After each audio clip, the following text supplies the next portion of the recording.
পয়গম্বর হাদিসে বলেন, যখন কোনো মানুষ মারা যায় তার সমস্ত আমলগুলো বন্ধ হয়ে যায়, নেক আমলও করতে পারে না, বদ আমলও করতে পারে না। কিন্তু তিনটা আমল যদি দুনিয়ার ভিতরে চালু করে যায়, ওই তিন আমলের সওয়াব তার মৃত্যুর পরে কবরের ভিতরে অটোমেটিক পৌঁছতে থাকে। মুহতারাম হাজিরিন, বর্তমান আমাদের এই দেশে দুই ধরনের শিক্ষা ব্যবস্থা চালু আছে। আওয়াজ করে বলেন, কয় ধরনের শিক্ষা ব্যবস্থা চালু আছে? দুই ধরনের। এক হলো জাগতিক শিক্ষা, আরেকটি হলো ইসলামী শিক্ষা বা কুরআনী শিক্ষা।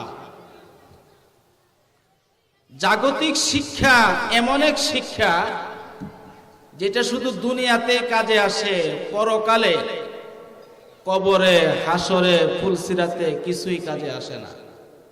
আপনারা বলেন তো, কবরে গেলে কয়টা প্রশ্ন করা হয়? আওয়াজ করে বলেন, কয়টা? তিনটা। মার রব্বুক, হ্যাঁ তোমার রবকে বলো। মুনকার নাকির প্রশ্ন করবে, মুনকার নাকির প্রশ্ন করবে, মার রব্বুকা, তোমার রবকে।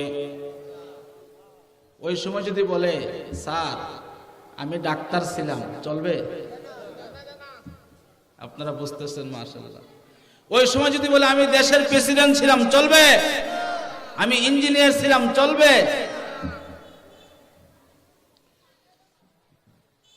জাগতিক শিক্ষা এমন এক শিক্ষা যেটা শুধু দুনিয়াতেই কাজে আসে, কবরে, হাসরে, ফুলসিরাতে কোথাও কোনো কাজে আসে না। কথা বুঝে আসতেছে? কিন্তু কোরআনের শিক্ষা এমন এক শিক্ষা যেটা দুনিয়াতেও কাজে আসে, পরকালেও কাজে আসে, কবরও কাজে আসে, হাসরে কাজে আসে, ফুলসিরাতে কাজে আসে, এমনকি জান্নাতে যাওয়ার একমাত্র রাস্তা কোরআনী শিক্ষা। চিৎকার দিয়ে বলি সুবহানাল্লাহ। এবার আসেন, কোরআনের শিক্ষায় শিক্ষিত হলে কি কি লাভ জানার দরকার আছে না নাই? যেই ব্যক্তি তার সন্তানকে কোরআনের শিক্ষায় শিক্ষিত করবে, ওই ব্যক্তির কি লাভ হবে? আপনার একটা ছেলে হাফেজ, আলেম, কারি, তাহলে আপনার কি লাভ হইল? খুলেন হাদিস, নবীজি হাদিসে বলেন, قال رسول الله صلى الله عليه وسلم من قرأ القرآن وعمل بما فيه ألبس والداه تاجا يوم القيامة زوجه أحسن من زوء الشمس أو كما قال النبي عليه الصلاة والسلام। পয়গম্বর হাদিস শরীফে ঘোষণা করেন, যেই ব্যক্তি কোরআন তেলাওয়াত করবে রে, কোরআনের প্রতি আমল করবে, অর্থাৎ কোরআনের শিক্ষায় যে ব্যক্তি শিক্ষিত হবে, আল্লাহ রব্বুল আলামিন ওই ব্যক্তির মাতা পিতাকে ময়দানে মাহশারে এক একটা করে নূরের টুপি পরাইয়া দিবে। এমন টুপি পরাইবেন যেই টুপির আলোটা সূর্যের আলোর চেয়ে হাজার হাজার গুণ বেশি উজ্জ্বল হবে। আমার বন্ধুরা, ভাইরা, ময়দানে মাহশারে সমস্ত মাখলুকাত উপস্থিত থাকবে, সমস্ত ফেরেশতারা উপস্থিত থাকবে, সমস্ত জিন্নাতরা উপস্থিত থাকবে, সমস্ত নবীরা উপস্থিত থাকবেন, সমস্ত সাহাবীরা উপস্থিত থাকবেন। ওই বিশাল ময়দানে মাহশারে আল্লাহ যদি ওই ব্যক্তির মাতা পিতাকে নূরের টুপি পরাইয়া দেন, বলেন দেখি সম্মানটা সেই দিন কত বড় হবে? সম্মান বড় হবে না? জোরে বলেন, হবে কিনা? ঢাকা বিশ্ববিদ্যালয় থেকে ডিগ্রি নিয়ে আসলে ওই ছাত্র বা ছাত্রীর মাতা পিতাকে কর্তৃপক্ষ কোনো পুরস্কার দেয়? বলেন না, দেয় নাকি? কিছুই দেয় না। কিন্তু যে ব্যক্তি কোরআনের শিক্ষায় শিক্ষিত হবে, ওই ব্যক্তির মাতা পিতাকে আল্লাহ পাক সম্মান স্বরূপ ময়দানে মাহশারে সর্বোচ্চ সম্মান দান করবে। এই সম্মান আপনারা পেতে চাননি? কে কে চান? হাত উঠান দেখি। মাশাআল্লাহ, আল্লাহ পাক প্রত্যেকটা হাত কবুল করে সকলকে সম্মান দান করেন। জোরে আমিন বলেন।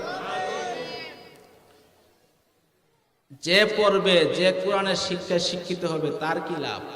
খুলেন হাদিস, নবীজি বলেন, ইউকালু লিসাহিবিল কুরআন ইকরা ওয়ারতাকি ওয়ারাত্তিল কামা কুনতা তুরাত্তিলু ফিদ দুনিয়া ফাইন্না মানজিলাকা ইনদা আখিরি আয়াতিন তাকরাউহা। সাহেবে কুরআনকে বলা হবে, সাহেবে কুরআন কে? মুফাসসিরিনে কেরাম হাদিস শরীফে ঘোষণা করেন, মান লাযামাহু বিত্তিলাওয়াতি ওয়াল আমালি বিহি, যে ব্যক্তি সব সময় কুরআন তেলাওয়াত করে, কুরআনের প্রতি আমল করে, সে হলো সাহেবে কুরআন। আমার ভাইরা বন্ধুরা, হাদিসটা একটু লক্ষ্য করেন। নবী এখানে হাফেজে কুরআন বলেন নাই, আলেমে কুরআন বলেন নাই, কারিয়ে কুরআন বলেন নাই। নবী বলেছেন সাহেবে কুরআন। সাহেবে কুরআন বলা হয় যারা কুরআন পড়ে, কুরআন মতে আমল করে, চাই হাফেজ হোক, চাই আলেম হোক, চাই কারি হোক, এই ব্যক্তিকে আল্লাহ ময়দানে মাহশারে বলবেন, ইকরা, তুমি কুরআন তেলাওয়াত করো, আমার সামনে কুরআন তেলাওয়াত করো। আর এক একটা তালা উপরে উঠতে থাকো রে, কারণ তোমার সম্মান হলো, তোমার মর্যাদা হলো সর্বশেষ ওই আয়াত, যে আয়াত পরে তুমি শেষ করবে। সাহাবে কুরআন যখন তেলাওয়াত করবে, আলহামদুলিল্লাহি রাব্বিল আলামিন,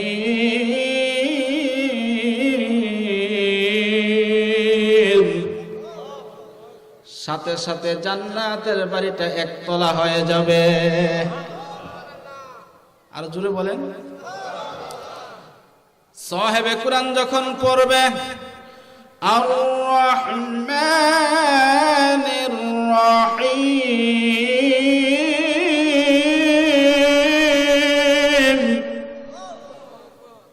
সাথে সাথে জান্নাতের বাড়িটা দোতলা হয়ে যাবে। সাহেবে কুরআন যখন পাঠ করবে, মালিকি ইয়াউমিদ্দিন, সাথে সাথে জান্নাতের বাড়িটা তিনতলা হয়ে যাবে। আমার ভাইরা বন্ধুরা, যখন হাফেজে কুরআন, আলেমে কুরআন, সাহেবে কুরআন সূরা ফাতিহার শুরু থেকে সূরা নাসের শেষ পর্যন্ত 6666 খান আয়াত তেলাওয়াত করবে, জান্নাতের ভিতরে 6666 তলা বাড়ির মালিক হয়ে যাবে। জান্নাতে কতলা বিশিষ্ট বাড়ি পাইল? আওয়াজ করে বলেন না, কয়তলা বিশিষ্ট বাড়ি পাইল? 6600।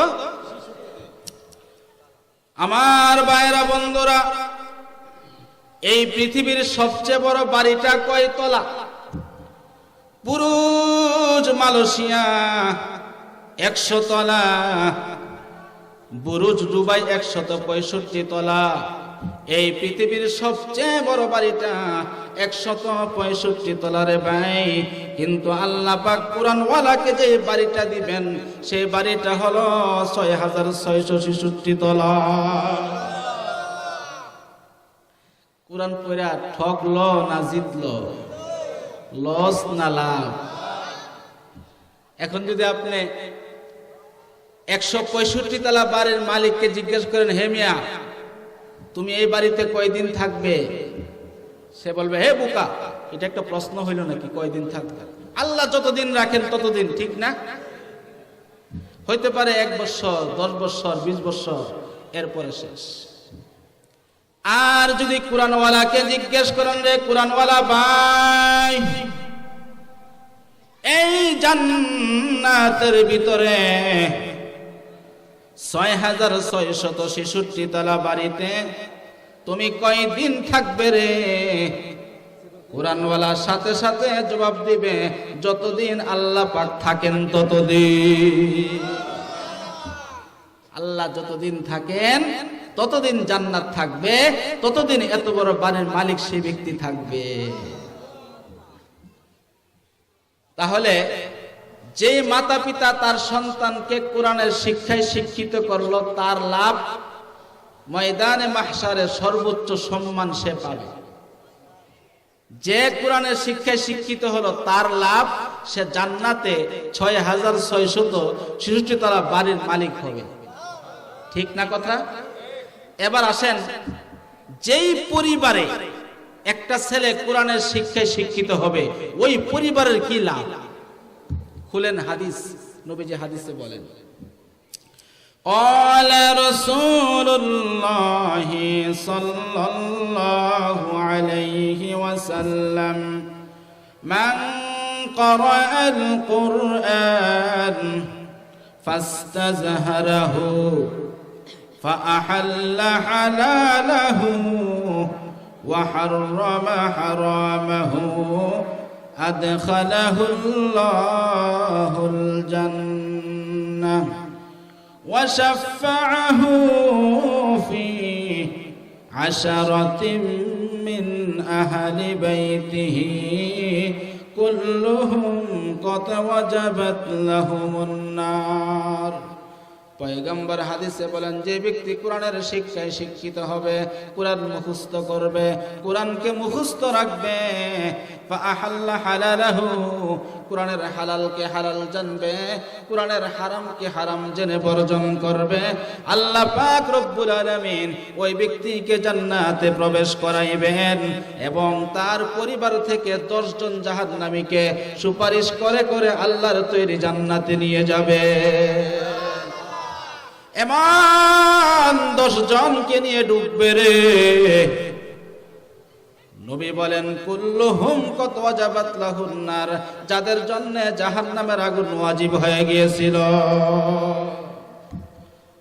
যাদের জন্য জাহান্নামের আগুন ওয়াজিব হয়ে গিয়েছিল, এমন 10 জন জাহান্নামীকে সুপারিশ করে কুরআনওয়ালা, ইসলামী শিক্ষায় শিক্ষিতওয়ালা ওই পরিবারের 10 জনকে নিয়ে জান্নাতে চলে যাবে। পরিবারের লাভ বুঝে আসছে তো? মাতা পিতার লাভ, ব্যক্তির লাভ, পরিবারের লাভ। এবার আছেন সমাজের লাভ।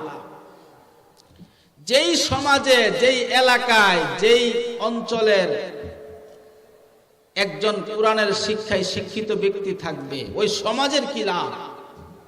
সমাজের লাভ হলো, সমাজ এক শ্রেণীর আদর্শবান সুনাগরিক লাভ করবে। ঠিক কিনা? এই মাদারসে কওমিয়া থেকে তৈরি হয়েছেন সাইয়্যিদুত তায়েফা হাজী আমদাদুল্লাহ মুহাজিরে মক্কি। এই মাদারসে কওমিয়া থেকে তৈরি হয়েছেন হুজ্জাতুল ইসলাম আল্লামা কাসেম নানতবী। এই মাদারসে কওমিয়া থেকে তৈরি হয়েছেন ফকিহুন নফস আল্লামা রশিদ আহমদ গাঙ্গুহি। এই মাদারসে কওমিয়া থেকে তৈরি হয়েছেন শাইখুল হিন্দ মাহমুদুল হাসান দেওবন্দি। এই মাদারসে কওমিয়া থেকে তৈরি হয়েছেন হাকিমুল উম্মত মুজাদ্দিদ মিল্লাত আল্লামা আশরাফ আলী থানভী রাহিমাহুল্লাহ তাআলা। এই মাদারসে কওমিয়া থেকে তৈরি হয়েছেন আল্লামা শামসুল হক ফরিদপুরি। এই মাদারসে কওমিয়া থেকে তৈরি হয়েছেন আল্লামা মুহাম্মদুল্লাহ হাফিজি হুজুর। এই মাদারসে কওমিয়া থেকে তৈরি হয়েছেন ফখরে বাঙ্গাল আল্লামা তাজুল ইসলাম। এই মাদারসে কওমিয়া থেকে তৈরি হয়েছেন শাইখুল হাদিস আল্লামা আজিজুল হক। এই মাদারসে কওমিয়া থেকে তৈরি হয়েছেন মুফতি ফজলুল হক আমিনী। এই মাদারসে কওমিয়া থেকে তৈরি হয়েছেন আমাদের আশরাফ আলী রহমাতুল্লাহি আলাইহি। এই মাদারসে কওমিয়া থেকে তৈরি হয়েছেন আল্লামা আহমদ শফি। ঠিক কিনা? এই সমস্ত আদর্শবান সুনাগরিক গুলো কলেজে পড়ছে। এই মিয়া কথা বুঝেননি আমার? তারা কি কলেজ থেকে তৈরি হয়েছে? কোত্থেকে হয়েছে? এই মাদ্রাসা থেকে তৈরি হয়েছে। ঠিক না কথা? সমাজের লাভ, সমাজ এক শ্রেণীর আদর্শবান সুনাগরিক লাভ করবে। সরকারের কি লাভ? একটা দেশে কোরআনের শিক্ষায় শিক্ষিত লোক থাকলে সরকারের কি উপকার হয় আপনারা হয়তো জানেন। একজন সেনা প্রধান বানাতে, একজন ব্রিগেডিয়ার বানাতে, একজন জেনারেল বানাইতে সরকারের লক্ষ লক্ষ টাকা খরচ হয়। তারপর সে ওই পদে তাকে বসায়। একজন র্যাবের প্রধান বানাইতে, সেনা প্রধান বানাইতে সরকারের লক্ষ লক্ষ টাকা খরচ। সরকারি খরচ একজন ডাক্তার বানাইতে, এমবিবিএস, এফসিপিএস, লক্ষ লক্ষ টাকা সরকারের খরচ হয়, ঠিক কিনা?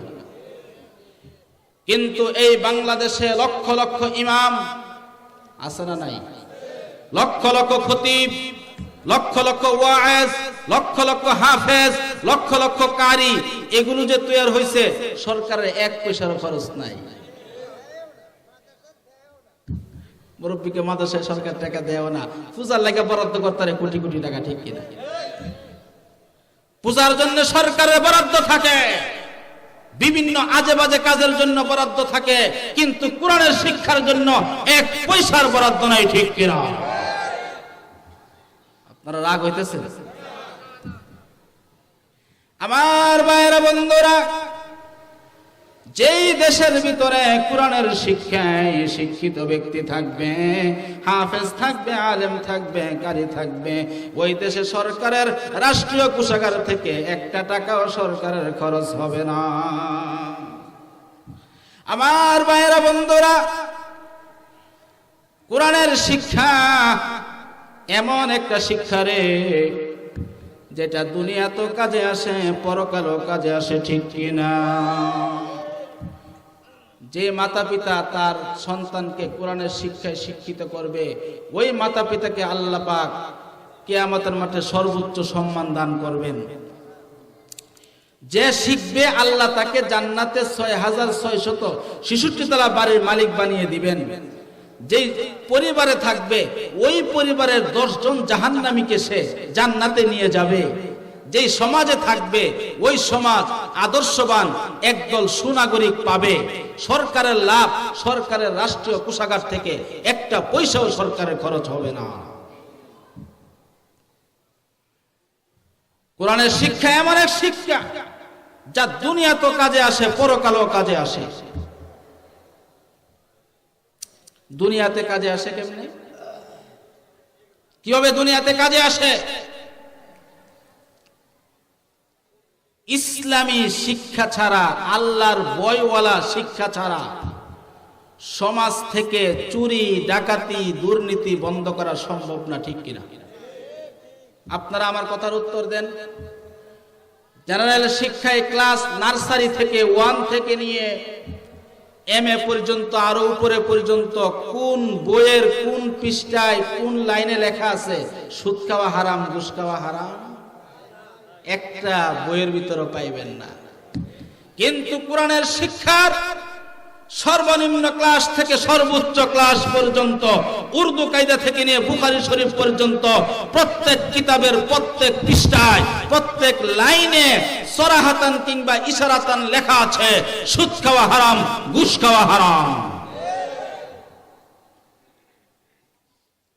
একটা কথা যদি একটা ছেলের কানে 10 বছর 12 বছর পর্যন্ত যাইতে থাকে, ওই ছেলেটা বায়েজিদ বুস্তামি না হলেও অন্তত দুর্নীতিবাজ হবে না। একটা কথা যদি একটা ছেলে মেয়ের কানে 12 বছর পর্যন্ত ঢুকে, ওই ছেলেটা খাজা মঈনুদ্দিন চিশতি না হইল অন্তত সমাজে নাস্তিক হবে না। অতএব কোরআনের শিক্ষা ছাড়া দুনিয়াও অচল। দুই একটা উদাহরণ দিয়ে আপনারা বুঝবেন। সরকার ঠিকই বরাদ্দ দেয়, রাস্তা, ব্রিজ, কালভার নির্মাণ করার জন্য দেয় না? সরকার স্বাক্ষর দিয়ে দিল। কিন্তু সরকার যাদেরকে দিয়ে কাজটা করাবে, এদের ভিতরে যদি আল্লাহর ভয়, পরকালের ভয় না থাকে, রাস্তার কাজ কি ঠিক মতো হবে?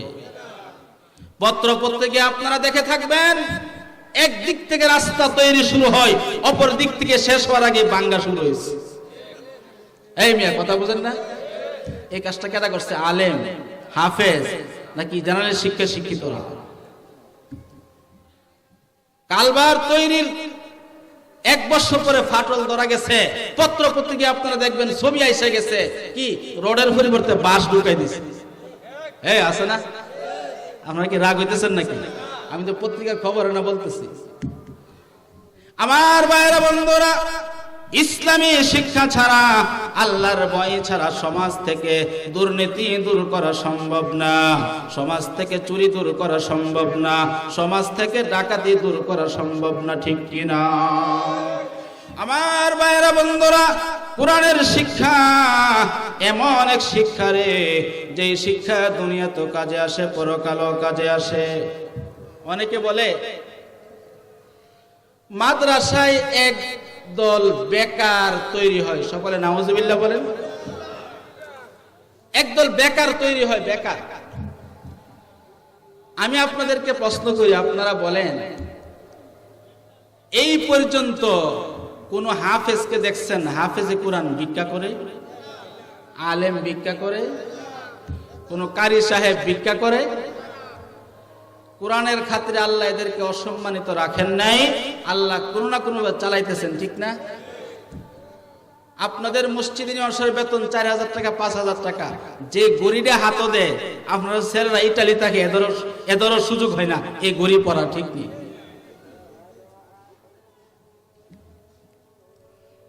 কিন্তু বর্তমান বাংলাদেশে পত্র পত্রিকা আপনারা দেখে থাকবেন, শিক্ষিত বেকারের সংখ্যা 12 লক্ষর চেয়েও বেশি। এই কোরআনের শিক্ষায় শিক্ষিত হয়ে কেউ আত্মহত্যা করে নাই, কেউ চুরি করে নাই, কেউ ডাকাতি করে নাই, কেউ সন্ত্রাস হয় নাই, কিন্তু জেনারেল শিক্ষায় শিক্ষিত শিক্ষাকে আত্মহত্যা করেছে, অনেকে চোর হয়েছে, অনেকে ডাকাত হয়েছে, অনেকে দুর্নীতিবাজ হয়েছে, ঠিক কিনা? বেকার কোথায় তৈরি হয়? মাদ্রাসায় না কলেজ ইউনিভার্সিটিতে? পরিষ্কার ভাষায় বলতে চাই, যেই সমস্ত শিক্ষা প্রতিষ্ঠানে বেকার তৈরি হয়, ওই সমস্ত শিক্ষা প্রতিষ্ঠান বন্ধ করে দেওয়া হোক, বন্ধ করে দেওয়া হোক, ঠিক কিনা? অনেকে মনে মনে রাগ হইতে পারে, হুজুরিটি কি কয়? কথা কি বাস্তব না অবাস্তব? সত্য না মিথ্যা? এই মাদ্রাসা, আপনাদের এখানে তুলাতুলি মাদ্রাসা, সারা বাংলাদেশে 40,000 মাদ্রাসা আছে। সুবহানাল্লাহ, আসতে কোন কবর গিয়ে কইেন, জোরে বলেন সুবহানাল্লাহ। 40,000 মাদ্রাসা সারা বাংলাদেশে, 80,000 ছাত্র, 4 লক্ষ ইমাম, 4 লক্ষ খতিব, 4 লক্ষ মুয়াজ্জিন বাংলাদেশে আছে। মাদ্রাসা হ্যায় ওয়াতন আপনা, मदरसा है बागे जन्नत, मुअल्लिम है मिसल गुल, शहादत में इल्म दीन, तलबा है बुलबुल। मदरसा है बागे जन्नत, मुअल्लिम है मिसल गुल, शहादत में इल्म दीन, तलबा है बुलबुल। वतन से हम क्या करेंगे, मदरसा है वतन अपना, मरेंगे हम किताबों पर, वरक होगा कफन अपना। रदीना قسمة الجبار فينا، لنا علم وللأعداء مال، فإن المال يفنى عن قريب، وإن العلم يبقى لا يزول। আমার ভাইরা বন্ধুরা, হাতে ধরি পায়ে পড়ি, তোমার যদি 2টা সন্তান থাকে রে, একটা সন্তানকে তুমি কলেজে দাও, একটা সন্তানকে স্কুলে দাও, কোনো আপত্তি নাই, আর একটা সন্তানকে আল্লাহর রাস্তায় মাদ্রাসায় দিয়ে দাও। আমার ভাইয়েরা বন্ধুরা, তোমার কি মনে চাই না? হে পুরু বাবারা, রে পর্দার আড়ালের মা ও বোনেরা, তোমাদেরকে কি মনে চাই না ময়দানে মাহশারে তুমি একজন হাফেজে কোরআনের মা হয়ে, হাফেজে কোরআনের বাবা হয়ে আল্লাহর দরবারে উঠো? তোমার কি মনে চাই না গো আমি নিজে আলেম না, আমার ছেলেটা আলেম হোক, আমার মেয়েটা আলেমা হোক? তোমার কি মনে চাই না? অথবা আমার ভাইয়েরা বন্ধুরা, এখনো সময় আছে, একটা ছেলেকে মাদ্রাসায় দিয়ে দাও, হাফেজ বানাও, আলেম বানাও। তোমার সন্তান মৃত্যুর পরে তোমার জানাজার নামাজ পড়বে। পয়গম্বর বলেন, যেই সন্তান মাতা পিতারা জানাজার নামাজ পড়ায়, ওই সন্তানের কবরে আল্লাহ পাক আযাব দেন না, আযাব দেন না। তোমার সন্তান যদি তোমার জানাজার নামাজ পড়াইতে পারে গো, তাহলে ছেলের আলেম হাফেজের খাতিরে আল্লাহ পাক তোমার কবরে আযাবকে আল্লাহ মাফ করে দিবে। আমার ভাইরা বন্ধুরা, অনেকে প্রশ্ন করতে পারেন, হুজুর আমাদের ছেলেরা তো বড় হয়ে গেছে, আমরা কি করে তাদেরকে মাদ্রাসায় দেই? আমি উত্তর দিব, তাদের ছেলে সন্তান বড় হয়ে গেছে, মেয়েরা বড় হয়ে গেছে রে, তাদের নাতি পুতি যারা আছে, এক একটা করে নাতি এই তুলে মাদ্রাসায় তুমি ভর্তি করে দাও, ঠিক কিনা? দিবেন তো?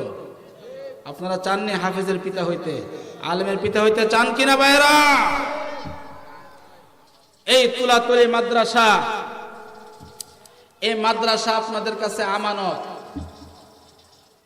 এই মাদ্রাসা এখন নুরানি পর্যন্ত আছে, সামনে ইনশাল্লাহ হেফজখানা হবে, হেফজখানা চালু হবে, পর্যায়ক্রমে কিতাবখানা এখানে খোলা হবে। এলাকাবাসীর নিকট আমি হাত জোর করে বলে যাই, যেই এলাকায় মাদ্রাসা থাকে, কোরআনের আওয়াজ যে এলাকা থেকে চালু হয়, ওই এলাকার ভিতরে আল্লাহর গজব আসে না, আল্লাহর রহমত নাজিল হয়। ওই হাফেজে কোরআনদের উসিলায়, কোরআন তেলাওয়াতের উসিলায় আল্লাহ পাক আযাব এবং গজব থেকে ওই এলাকাকে, ওই গ্রামকে আল্লাহ পাক হেফাজত করে দেন। অতএব আপনারা এই মাদ্রাসার সাথে সম্পর্ক রাখবেন, রাখবেন তো? আরে নিয়ত করেন না, রাখবেন তো ইনশাআল্লাহ? কিভাবে রাখবেন সম্পর্ক? এক নাম্বার মাদ্রাসার জন্য দোয়া করবেন। এক নাম্বার কি করবেন? মাদ্রাসার জন্য দোয়া করবেন, আল্লাহ পাক এই মাদ্রাসাটিকে একটা বড় শিক্ষা প্রতিষ্ঠান হিসাবে কবুল করুক, সকলে আমিন বলে। দুই নাম্বার টাকা পয়সা দিবেন। ওই লাল একটা ফটকা বান্ধা, লাড়ি একটা লইয়া এক ফকির আইছে, হক মাওলা এই আল্লাহর রাস্তে দে, হেরে দিয়ে 500 টাকা, আর মাহফিলের সাদা চালিয়ে 10 টাকা 20 টাকা। আসেনি কিছু মুসলমান? না না, আপনার একটা পয়সা পেয়ে যেই ছেলেটা হাফেজ হবে, যেই ছেলেটা আলেম হবে, আপনার সাহায্য সহযোগিতায় যেই ছেলেটা হাফেজ আলেম হলো, সে যাকে হাফেজ বানাবে, ওই ব্যক্তি যাদেরকে হাফেজ বানাবে, ওই ব্যক্তি যাদেরকে হাফেজ বানাবে, কিয়ামত পর্যন্ত যদি এই ধারাবাহিকতা থাকে, তাহলে তারা আমল করে যে সওয়াব পাবে, এই সওয়াবের একটা অংশ যে ব্যক্তি তাকে সহযোগিতা করলো তার আমল নামায় চলে যায়। قال رسول الله صلى الله عليه وسلم إذا مات الإنسان انقطع عنه عمله إلا من ثلاث، إلا من صدقة جارية أو علم ينتفع به أو ولد صالح يدعو له أو كما قال النبي عليه الصلاة والسلام। পয়গম্বর হাদিসে বলেন, যখন কোনো মানুষ মারা যায়, তার সমস্ত আমলগুলো বন্ধ হয়ে যায়, নেক আমল করতে পারে না, বদ আমল করতে পারে না, কিন্তু 3টা আমল যদি দুনিয়ার ভিতরে চালু করে যায়, ওই 3 আমলের সওয়াব তার মৃত্যুর পরে কবরের ভিতরে অটোমেটিক পৌঁছতে থাকে। সদকায়ে জারিয়া, একজন একটা মসজিদ দিয়ে গেল, বা মসজিদে জায়গা দিয়ে দিল। যত মুসল্লি এই মসজিদে নামাজ পড়বে প্রত্যেকের সওয়াবের একটা অংশ যে বা যারা দিয়ে গেল, যে বা যারা সহযোগিতা করলো, সকলের আমলনামায় সওয়াব পৌঁছতে থাকে। পেনশন পেনশন সরকারি চাকরিজীবী রিটায়ার্ড হয়ে গেলে পেনশন পায় না, মাসে মাসে কিছু পায়নি, মরণ পর্যন্ত পায়। কিন্তু আল্লাহ পাক আপনাদেরকে যে পেনশন দিবেন নির্দিষ্ট সময়ের জন্য না, অনন্ত অসীমকালের জন্য। একটা নেক আমল কখনো শেষ হবে না। আপনি 1 লক্ষ টাকা কামাইছেন আজকে, অনেক খরচ পরিবারে, 6 মাস পরে ফকির, হাতে কিচ্ছু নাই, আছে না? আর আছেন এরকম? কিন্তু একটা নেক আমল যদি আল্লাহর কাছে কবুল হয়ে যায়, একটা ইবাদত যদি আল্লাহর কাছে কবুল হয়ে যায়, ওই ইবাদতের সওয়াবটা কখনো শেষ হবে না। আমার ভাইরা বন্ধুরা, জান্নাতের ভিতরে একটা ফল, জান্নাতি ব্যক্তি যদি সে ফলটা খেয়ে ফেলে, পেট ভরে খেলো রে, তার তৃপ্তি হয়ে গেল, তাহলে তৃপ্তি হওয়ার সাথে সাথে যে ফলটা সে গাছ থেকে খেলো, অটোমেটিক ওই ফলটা গাছের ভিতরে বসে যাবে। একটা গাছের ভিতরে 10টা কাঁঠাল আছে, জান্নাতি ব্যক্তি যদি 10টা থেকে 5টা কাঁঠাল খেয়ে ফেলে, 5টা কাঁঠাল কমবে না, খাওয়ার সাথে সাথে আরো 5টা কাঁঠাল ওই স্থানে বসে যাবে। আখিরাতের সওয়াব কোনো কম হবে না, কোনো শেষ হবে না। দুনিয়ার টাকা শেষ হয়ে যায়, দুনিয়ার জায়গা সম্পত্তি এক সময় শেষ হয়ে যায়, কিন্তু সওয়াবগুলো আপনার কোনোদিন শেষ হবে না।